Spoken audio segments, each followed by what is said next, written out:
Welcome back. Talking to Dave Hatter, president of Libertas Technologies. All right, Dave. Everybody sit down, phone the neighbors, wake the kids. That's right. Dave's going to actually tweet right here on the record. Tell somebody that we're doing this interview. And who gets this now? Your followers? Well, I won't be able to talk and type at the same time. I'm not that coordinated, so hang on one second. So he's actually tweeting right now. All right. And what does that say? I can't read it. In the middle of the interview with Pat Crowley. All right. I'm sure someone will get on there. On the record. Okay, and there's a running count of your characters. Yeah, because you got 140 character maximum, right. as I mentioned before. It's showing me where I'm at. It's showing me the last thing that I tweeted. All right. And when I hit this update button, notice over here it says 31 following, 240 followers, 412 tweets. Okay. Okay, this is a summary of how many times I've posted something in here. That's the tweets. How many people are, quote, following me? How many people have signed up to get whatever I'm saying out of this? Right. And then how many people I'm following, okay?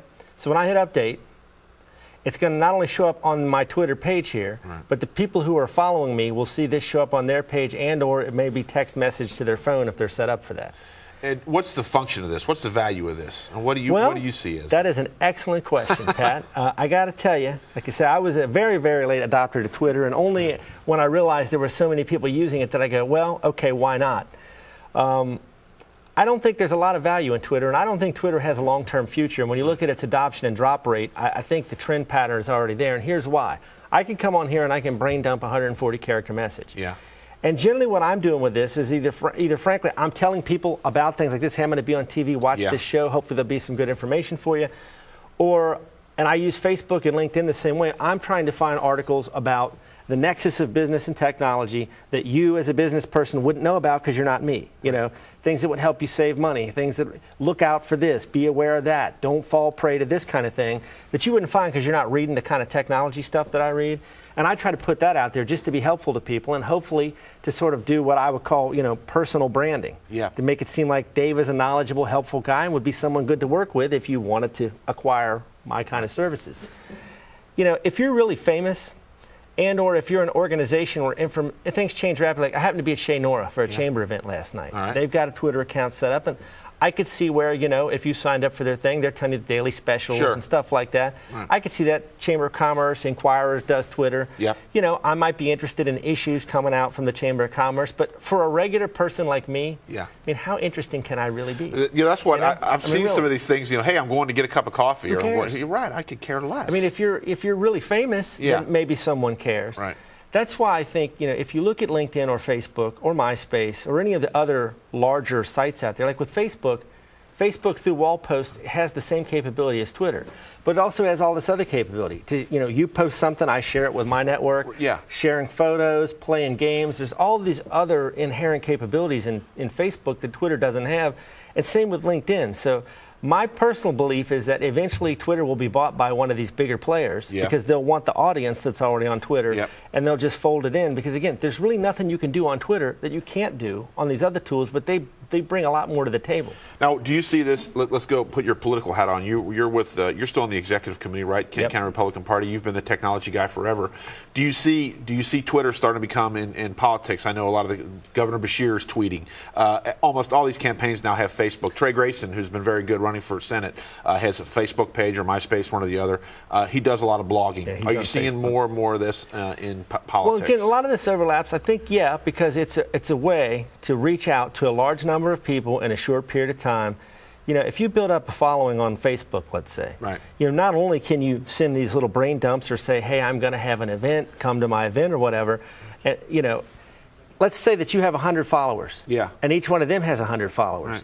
Right. Not all of them might be interested in Trey's upcoming event, but when he posts it, his 100 gets it, some of them are going to push it on. So it creates almost a geometrical progression of the ability to push information out to a very large number of people very quickly.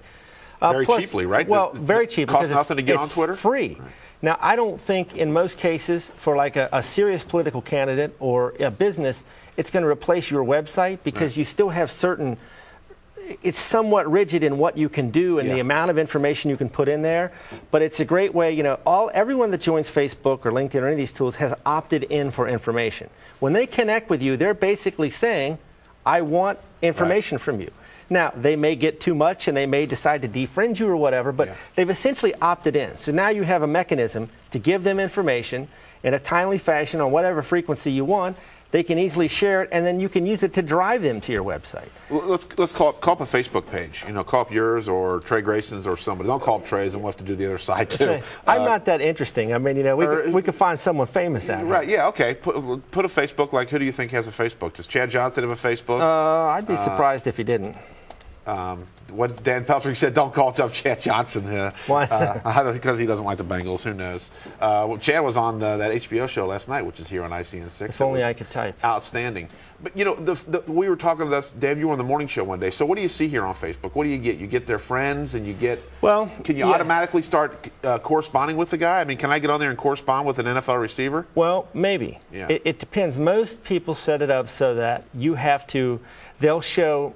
possibly all, but usually a subset of information about themselves. Like, these are not the Chad Johnsons we're looking for. Right. This looks like this probably is the Chad Johnson we're looking for. But there's a lot of guys named Chad Johnson. So let's just assume that this is the Chad Johnson, the famous Bengals receiver Chad Johnson. And see, here's another thing let me warn people about. Right. Anyone could impersonate Chad Johnson. Sure. I mean, until you really get connected with someone, how can I really know this is the Chad Johnson we're talking about? And that's something you got to look out for. People impersonate other people. Sometimes it's a fraud attempt. But in this case, we see some limited subset of information about Chad Johnson here. And then I could say add as friend. And then it's going to be up to him to decide if I send this request, whether he wants to accept it or not. And until he accepts it, I can only see whatever he allows me to see about him. Once he accepts the request, then at that point we can communicate freely back and forth. I can post stuff to him and vice versa. But he's probably not going to take a lot of friends just from fans. That would be my guess, only because it would probably get overwhelming. I mean, if you're a celebrity, chances are you're not going to really want to have... Now, I will tell you, there are a lot of celebrities out there who have paid staff who go out on Twitter and Facebook and send messages and interact with people and so forth. Politicians do that, too. Yeah, absolutely. All right, we're going to take a break, come back. Let's talk about this reputation. What did you call it, Dave? Reputation management. Reputation management on social networking. We'll be right back with David Hatter.